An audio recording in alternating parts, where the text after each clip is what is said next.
kumita sa copy trading. Alamin ang diskarte sa Raket.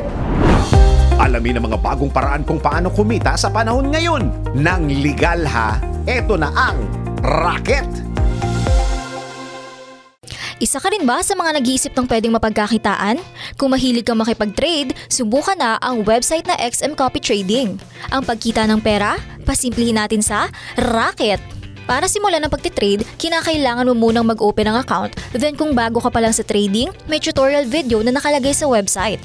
Gayon din naman, may feature sa website ang copy trading. Tataya ka lamang sa pamamagitan ng pag-copy ng trade ng iba. At it's up to the trade kung win or loss. And just like that, may passive income ka na. Take note, kailangan mo mag-invest sa mga equipment tulad ng computer set. Pero pwede mo rin namang gamitin ang iyong phone. Kaya kung may free time ka, itry mo na. Sabi nga 'di ba, hindi napupulot ang pera.